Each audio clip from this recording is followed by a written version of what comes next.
ہوئی وعلماؤہم شر الناس تحت عظیم السماء، اور ان کے علماء آسمان کی چھت کے نیچے کے بدترین انسان ہیں۔ من عندہم تخرج الفتنۃ وفیہم تعود، انہی میں سے فتنہ برآمد ہوگا، انہی میں گھس جائے گا۔ تو یا ایھا الذین آمنوا، اہل ایمان، ان کثیرا من الاحبار والرہبان، یقیناً بہت سے علماء اور درویش، لا یاکلون اموال الناس بالباطل، وہ لوگوں کے مال ہڑپ کرتے ہیں باطل طریقے سے، ویصدون عن سبیل اللہ، اور وہ روکتے ہیں لوگوں کو اللہ کے راستے سے، والذین، اور کوئی نئی دعوت اٹھی ہے، کوئی اللہ کا بندہ جو ہے لوگوں کو دین کی طرف بلا رہا ہے، یہ اپنی مسندیں جب خطرے میں دیکھتے ہیں تو نہیں چاہیں گے کہ ہمارے عقیدت مند جو ہے وہ کسی بھی ایسی دعوت کی طرف رخ کرے اور متوجہ ہو جائے۔ ان کی جائیدادیں بن رہی ہیں، بڑے بڑے ایسٹس بنا رہے ہیں، جب مرتے ہیں تو چھوڑ کر جائیدادیں جاتے ہیں، ان کی اولادوں کے پھر آپس میں مقدمے ہوتے ہیں، جھگڑے ہوتے ہیں۔ فرمایا والذین یکنزون الذهب والفضة، اور وہ لوگ کہ جو دفینے بناتے ہیں، جمع کرتے ہیں اپنے پاس سونا اور چاندی، ولا ينفقونها فی سبیل اللہ، اور وہ خرچ نہیں کرتے اس کو اللہ کی راہ میں، فبشرهم بعذاب علیم، تو ان کو بشارت دے دیجیے عذاب علیم کی، دردناک عذاب کی۔ یوم یحمى علیہا فی نار جہنم، جس دن کہ ان کو تپایا جائے گا ان چیزوں کو جہنم کی آگ میں، فتقوا بہا جباہہم، اور اسی سونے اور چاندی کو تپا تپا کر اس سے پھر داغے جائیں گے ان کے ماتھے بھی، وجنوبہم، اور ان کے پہلو بھی، وظہورہم، اور ان کی پیٹھیں بھی، ھذا ما کنزتم لانفسکم، یہ ہے جو تم نے کنز کیا تھا اپنے لیے، جو دولت جمع کی تھی، جو خزانے بنائے تھے، فذوقوا ما کنتم تکنزون، تو اب مزہ چکھو اس کا جو تم نے کنز بنایا تھا۔ آیت کے حوالے سے حضرت ابو ذر غفاری رضی اللہ تعالیٰ عنہ کی رائے قائم ہو گئی تھی کہ سونا اور چاندی اپنے پاس رکھنا مطلقاً حرام ہے۔ جو لوگ کہ سونا اور چاندی اپنے پاس رکھتے ہیں، جمع کرتے ہیں، گاڑتے ہیں، ان کو کنز بناتے ہیں، خزانہ بناتے ہیں، اس کے لیے تو یہ رائے اگرچہ ان کی صحیح نہیں تھی، اس لیے کہ جو دین کا عام قانون ہے وہ یہ ہے کہ انسان حلال ذریعے سے کمائے، اس میں سے جو وہ خرچ کرے اللہ کی راہ میں وہ ٹھیک ہے، اس کو اس کا اجر ملے گا۔ اگر وہ کچھ رکھتا ہے اپنے پاس تو وہ حرام نہیں ہے، بلکہ پھر یہ کہ وہ اس کی اولاد کو منتقل ہو جائے گا، قانونی وراثت ہوگا۔ اگر اپنے پاس کچھ رکھنا ہی نہ ہو تو پھر وراثت کس چیز میں ہوگی؟ اس لیے قانون تو وہی ہے، البتہ یہ ہے کہ وہ جو کہا گیا ہے کہ اللہ کی راہ میں خرچ کرو، خرچ کرو، خرچ کرو، کتنا کرو، قل العفو، تو یہ ایک روحانی تعلیم ہے، اخلاقی تعلیم ہے کہ جمع نہ کرو، اللہ کی راہ میں خرچ کر دو۔ البتہ جو مال بھی آپ نے جمع کیا ہے، آپ نے حلال ذریعے سے کمایا تھا اور اس کی زکوٰۃ بھی آپ نے ادا کر دی ہے، تو وہ مال آپ اپنے پاس رکھ سکتے ہیں، خواہ وہ سونے اور چاندی کی شکل میں ہو۔ چنانچہ اسی پر پھر فیصلہ ہوا حضرت عثمان کے زمانے میں، اور چونکہ حضرت ابو ذر غفاری اس پر اڑے ہوئے تھے اور اس سے ایک فتنہ پیدا ہو رہا تھا مسلمانوں کے اندر، ایک اختلاف، تو پھر حضرت ابو ذر غفاری کو حضرت عثمان نے حکم دے دیا تھا کہ وہ مدینے سے باہر چلے جائیں، وہ پھر ایک صحرا میں کسی جگہ پر کٹیا ڈال کر رہتے تھے۔ میرے نزدیک اس آیت کا اصل محل اور مقام جو ہے اس کو سمجھنا چاہیے، اور وہ ہے ان لوگوں سے متعلق ہے یہ مسئلہ جو دین کا کام کرتے ہیں، احبار ہیں، رہبان ہیں، یہ لوگ اپنا وقت، اپنی صلاحیتیں، اپنی قوتیں لگاتے ہیں دین کے لیے۔ عام لوگوں کا معاملہ اور ہے، وہ کاروبار کر رہے ہیں، کوئی پروفیشن ہے، کوئی اپنا اور بزنس ہے، اس کے حوالے سے ان کے پاس آمدنی ہو رہی ہے، انہیں جو بھی آمدنی ہو رہی ہے وہ اللہ کے دین کی وجہ سے ہو رہی ہے۔ یہ اپنے پاس اگر رکھتے ہیں اور اپنا جائیدادیں بناتے ہیں اور دولت بناتے ہیں اور اپنے لیے پھر وہ اپنی نسلوں کے لیے اس کو وراثت میں منتقل کرتے ہیں، تو ان کے اوپر یہ آیت بعین ہی انہی الفاظ میں اس کا انطباق ہوگا، اس لیے کہ یہ سارا معاملہ احبار اور رہبان کے حوالے سے ہو رہا ہے۔ اس آیت کا سیاق اور سباق جو ہے کہ ظاہر بات ہے کہ ان کے لیے جو بھی کچھ ہے، یہ لٹمس ٹیسٹ یہ ہے، ہاں آپ اپنی ضرورت پوری کریں، جیسے حضور نے اپنی ضرورتیں پوری فرمائی، ازواج مطہرات کو بھی نان نفقہ دیتے تھے، آپ اسی بیت المال میں سے، آپ اپنے عزیزوں کے ساتھ بھی کوئی حسن سلوک کرتے تھے تو وہیں سے کرتے تھے۔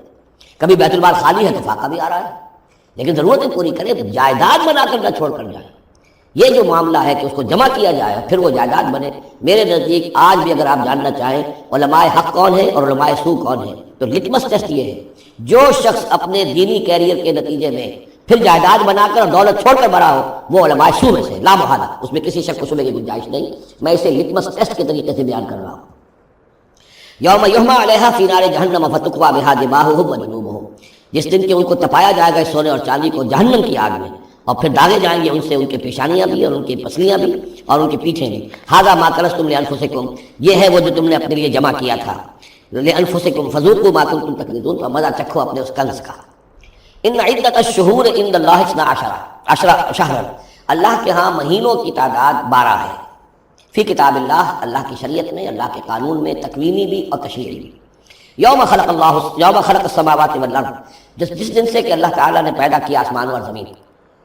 منہا اربعۃ حرم، ان میں سے 4 مہینے ہیں محترم، جن کو کہ اشہر حرم کہتے ہیں، جن میں جنگ وغیرہ جو ہے وہ جائز نہیں تھی۔ ذالک الدین القیم، یہ ہے سیدھا دین، ہمیشہ کا ضابطہ اور قانون۔ فلا تظلموا فیہن انفسکم، تو ان کے معاملے میں اپنے اوپر ظلم نہ کرو۔ وہ ظلم کیا کرتے تھے؟ قریش کی اپنی مصلحت ہوئی کہ کوئی مہم انہیں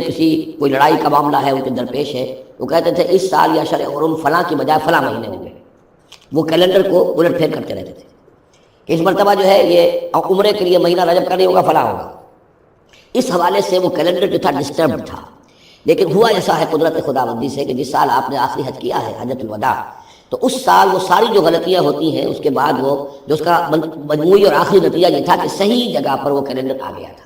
اسی لیے حضور نے اپنے خطبہ حجۃ الوداع میں کہا ہے کہ استدار الزمان کہیئتہ یوم خلق اللہ السماوات والارض، یہ زمانہ اور یہ کیلنڈر جو ہے تقویم جو ہے یہ پورا چکر لگا کر ساری غلطیوں اور ترمیموں میں سے ہو کر اب ٹھیک اسی جگہ پر پہنچ گئی ہے جس مقام پر کہ اللہ نے جس تقویم پر کہ اللہ تعالیٰ نے آسمان اور زمین کو پیدا کیا تھا، اور آج کے بعد سے ان مہینوں کے اندر کوئی الٹ پھیر نہیں ہو سکے گا۔ وَقَاتِلُوا الْمُشْرِكِينَ كَافَّةً كَمَا يُقَاتِلُونَكُمْ كَافَّةً، اور مشرکوں سے بھی جنگ کرو ایسے ہی سب کے ساتھ جیسے کہ وہ تم سے جنگ کرتے ہیں جڑ کر ہر حال میں اور جمع ہو کر۔ وَاعْلَمُوا أَنَّ اللَّهَ مَعَ الْمُتَّقِينَ، اور جان لو کہ اللہ تعالیٰ جو ہے متقین کے ساتھ ہے۔ إِنَّمَا النَّسِيءُ زِيَادَةٌ فِي الْكُفْرِ، یہ جو مہینے کو ہٹا دینا تھا ادھر سے ادھر، یہ پھیر دینا جو ہے اشر حرم کا، یہ بڑھائی ہوئی بات ہے کفر کی۔ يُضَلُّ بِهِ الَّذِينَ كَفَرُوا، اس کے ذریعے سے گمراہ ہوئے ہیں وہ لوگ جنہوں نے کفر کیا۔ يُحِلُّونَهُ عَامًا، حلال کر لیتے ہیں اس مہینے کو ایک سال، وَيُحَرِّمُونَهُ عَامًا، اور ایک سال اسے حرام قرار دے دیتے ہیں۔ لِيُوَاطِئُوا عِدَّةَ مَا حَرَّمَ اللَّهُ، تاکہ تعداد پوری کر لیں اس کی جو اللہ نے حرام ٹھہرائے ہیں۔ 4 مہینے حرام ہے آگے پیچھے پھیر کر، لیکن تعداد پوری کر دی۔ فَيُحِلُّوا مَا حَرَّمَ اللَّهُ، اس کا نتیجہ کیا نکلتا ہے کہ جو اللہ کی طرف سے محترم مہینہ تھا وہ ان کے حساب سے ان کی غلطی سے پھر وہ حلال ہو جاتا ہے، پھر حلال کر لیتے ہیں وہ مہینہ جو اللہ نے حرام کیا ہے۔ زُيِّنَ لَهُمْ سُوءُ أَعْمَالِهِمْ، اسی طریقے سے ان کے جو برے اعمال ہیں ان کے لیے مزین کر دیے گئے، کھبا دیے گئے ان کی نگاہوں میں۔ وَاللَّهُ لَا يَهْدِي الْقَوْمَ الْكَافِرِينَ، اور اللہ کافروں کو ہدایت نہیں دیتا۔ یہاں وہ 5 رکوع ختم ہوئے ہیں کہ جن کا تعلق ہے نبی اکرم صلی اللہ علیہ وسلم کی بعثت خاصہ الی اہل العرب، اس کی تکمیل ہو گئی، اس کے مقاصد پورے ہو گئے، اس کے ضمن میں آخری احکام دے دیے گئے۔ اب جہاں سے جو شروع ہو رہا ہے 6 رکوع سے، یہ میں نے آپ کو بتایا تھا کہ یہ غزوہ تبوک کا مسئلہ ہے، اس کا پس منظر بھی بیان کر چکا ہوں۔ سن 6 میں صلح حدیبیہ ہوئی، حضور صلی اللہ علیہ وسلم نے اس کے بعد آپ اپنے پیغامبر ایلچی اپنے خطوط نامہ ہائے مبارک بھیجے۔ باقی جگہوں پر جو ہوا سو ہوا، لیکن ایک شخص نے کہ جو رئیس بصرہ تھا، شرحبیل بن عمرو غسان کا، اور یہ تھا رومن امپائر کے تابع، ان کا باج گزار تھا، اس نے حضور کا جو وہاں گیا تھا نامہ بر خط لے کر گئے تھے حضرت حارث بن عمیر ازدی رضی اللہ تعالیٰ عنہ، انہیں قتل کر دیا، شہید کر دیا۔ سفیر کا قتل جو ہے وہ گویا کہ اعلان جنگ ہوتا ہے، لہذا حضور نے ایک لشکر تیار کیا، 3000 مسلمانوں کو جمع کیا، حضرت زید بن حارثہ کو ان کے اوپر امیر بنایا اور لشکر بھیجا موتا کی طرح۔ یہ جنگ موتا ہوئی ہے سن جمادی الاولیٰ سن 8 میں جنگ موتا ہوئی ہے۔ اس میں ہوا یہ کہ وہاں سے رومیوں کا لشکر آ گیا 1 لاکھ کا، اور مسئلہ یہ پیدا ہوا کہ اب ہمیں مقابلہ کرنا چاہیے یا نہیں، لیکن مسلمانوں نے کہا کہ ہم تو شہادت کے شاہد ہیں، شہادت ہے مطلوب و مقصود مومن، نہ مال غنیمت نہ کشور کشائی۔ تو جنگ ہوئی، نتیجہ یہ ہوا کہ حضرت زید بن حارثہ بھی شہید ہوئے۔ پھر حضور نے پہلے ہی بتا دیا تھا کہ اگر وہ شہید ہو جائیں تو پھر جعفر ابن ابی طالب جو حضور کے چچا دار بھائی تھے حضرت جعفر طیار، پھر وہ ہو گئے کمانڈر، انہوں نے چارج لیا، وہ بھی شہید ہو گئے۔ ان کے بعد حضور نے فرمایا تھا کہ عبداللہ ابن رواحہ انصاری ہوں گے، انہوں نے چارج سنبھالا، وہ بھی شہید ہو گئے۔ پھر آخر کار حضرت خالد ابن ولید نے خود اپنے ہاتھ میں کمان سنبھالی اور کسی طریقے سے وہ اپنے اس لشکر کو بچا کر لے آئے۔ تو یہ صورتحال ہوئی جنگ موتا کی۔ اس کے بعد نبی اکرم صلی اللہ علیہ وسلم نے پھر اعلان عام کیا کہ اب میں خود جاؤں گا، اور اب وہ جنگ تبوک کا مسئلہ ہوا کہ اب تمام مسلمان ہر صاحب ایمان کے لیے میرے ساتھ نکلنا ضروری ہے، ہم تبوک تک جائیں گے۔ تبوک آخری سرحد تھی کہ جو رومن امپائر جہاں سے شروع ہو جاتی تھی، یہ حجاز کا آخری شہر ہے، مدینے سے جہاں تک میرا اندازہ ہے کوئی 300 ساڑھے 300 میل شمال میں ہے، اور بڑا سخت جو ہے صحرا درمیان میں آتا ہے۔ شدید گرمی کا موسم تھا، شدید گرمی کا موسم، تب طویل سفر، ادھر فصل تیار تھی کہ کھجوریں پکی ہوئی تھی، اگر انہیں اتاریں گے نہیں وقت پر تو ضائع ہو جائے گی، اور اگر سب مرد چلے جاتے ہیں تو عورتیں تو کھجوریں نہیں اتار سکتی، کھجور کا اتارنا جو ہے پھل کا وہ آسان کام نہیں ہوتا۔ یہ سارے ایسے امتحانات جمع ہو گئے، اس کے لیے اہل ایمان کا بھی آخری امتحان ہو گیا، جس کے نتیجے میں جو منافقین تھے ان کا گویا کہ تشت ازبام ہو گیا، ان کا معاملہ، ان کی کمزوریاں، ان کی خباثتیں کھل کر سامنے آ گئی۔ تو یہ یوں سمجھیے کہ یہ 11 رکوع منافقین کے موضوع پر قرآن مجید کا آخری مقام اور ذروۂ سلام ہے۔ جیسے کہ اس سے پہلے سورہ نساء کے اندر بہت بڑا حصہ جو ہے تقریباً نصف سورت جو ہے وہ متعلق تھی منافقین سے، یہاں پر بھی یوں سمجھیے کہ یہ 11 رکوع جو ہیں وہ بہت سے مضامین اس میں آئیں گے، لیکن یہ کہ ایک جو درمیان میں یوں سمجھیے کہ جو دھاگا ہوتا ہے جس میں موتی پروئے ہوئے ہیں، ان میں وہی منافقین کا مضمون ہے۔ تو اس میں یہ ہے کہ آپ کو معلوم ہے کہ حضور 30,000 کا لشکر لے کر گئے تھے، اور اس میں وہاں جا کر ہرقل اگرچہ موجود تھا، ہیرکلیس، لیکن اس نے مقابلے میں آنے کی ضرورت نہیں کی. وہ پہچان چکا تھا کہ یہ اللہ کے رسول ہے، اور میں اگر براہ راست ان کے مقابلے میں آؤں گا تو مار کھا جاؤں گا. حضور وہاں مقیم رہے، وہاں کے آس پاس کے لوگ آئے، انہوں نے معاہدے کیے، اپنی سرحدوں کو آپ نے محفوظ کیا، اور پھر آپ واپس آ گئے. گویا کہ جنگ کی نوبت نہیں آئی، لیکن یہ کہ دھاک بیٹھ گئی حضور کی اور مسلمانوں کی کہ سلطنت روما نے پسپائی اختیار کی ہے. رومن امپائر مقابلے میں آنے کی ہمت نہیں کر سکی. تو وہ جو بھی جنگ موتا کی وجہ سے جو کچھ ہوا اکھڑی تھی، اللہ تعالیٰ نے اس ہوا کو دوبارہ جو ہے قائم کر دیا. بہرحال اس کے بعد یہ سلسلہ آگے بڑھا حضرت ابوبکر کے زمانے میں، کیونکہ حضور نے اپنے مرض وفات میں بھی ایک لشکر تیار کر دیا تھا، اور زید ابن حارثہ رضی اللہ تعالیٰ عنہ کے بیٹے حضرت اسامہ ابن زید کو اس کا سربراہ مقرر کیا تھا. جب آپ کا انتقال ہوا ہے تو وہ لشکر تیار تھا. اب اس موقع پر جو منافقین کی جان پر بن گئی، تو خطاب تو شروع ہو رہا ہے یا ایھا الذین آمنوا سے، لیکن وہ بات ذہن میں رکھ لیجیے جو میں نے سورہ نساء میں آپ سے کہی تھی کہ منافقین سے بھی خطاب ہوتا ہے تو یا ایھا الذین آمنوا کے سیغے سے ہوتا ہے، اس لیے کہ وہ بھی مسلمان تھے، ایمان کا دعویٰ کرتے تھے. یا ایھا الذین آمنوا ما لکم اذا قیل لکم انفروا فی سبیل اللہ ثاقلتم الی الارض. اے ایمان کے دعوے داروں، تمہیں کیا ہو گیا ہے جب تم سے کہا جاتا ہے نکلو اللہ کی راہ میں تو تم گرے جاتے ہو، دھسے جاتے ہو زمین کی طرف،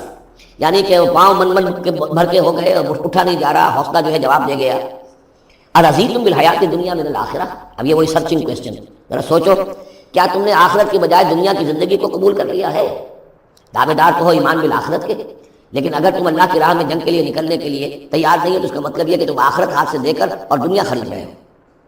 فما متاع الحیات الدنیا فی الاخرۃ الا قلیل. تو جان لو کہ دنیا کی پوری زندگی کا ساز و سامان آخرت کے مقابلے میں کچھ بھی نہیں ہے، نہ ہونے کے برابر ہے، بہت قلیل. الا تنفروا، اگر نہیں نکلو گے اللہ کی راہ میں، یعذبکم عذابا علیما، تمہیں عذاب دے گا، دردناک عذاب. ویستبدل قوما غیرکم، اور تمہیں ہٹا کر کسی اور قوم کو لے آئے گا. اس نے اپنے دین کا جھنڈا اٹھوانا ہے، تم نہیں اٹھاتے، تمہیں دفع کرے گا، ریجیکٹ کرے گا، مردود کر دے گا اور کسی اور قوم کو لے آئے گا. ولا تضروہ شیئا، اور تم اللہ کا کوئی نقصان نہیں کر سکو گے. واللہ علی کل شیء قدیر، اللہ ہر چیز پر قادر ہے. الا تنصروہ، اگر تم ان کی مدد نہیں کرو گے یعنی حضور کی، فقد نصرہ اللہ اذ اخرجہ الذین کفروا ثانی اثنین اذ ہما فی الغار، جبکہ کافروں نے انہیں اپنے گھر سے اور مکے سے نکلنے پر پکڑ لیا تھا، جبکہ دو میں کے دوسرے تھے، دو ہی تھے، حضور تھے اور حضرت ابوبکر تھے رضی اللہ تعالی عنہ. اذ ہما فی الغار، جبکہ وہ دونوں غار میں تھے. اذ یقول،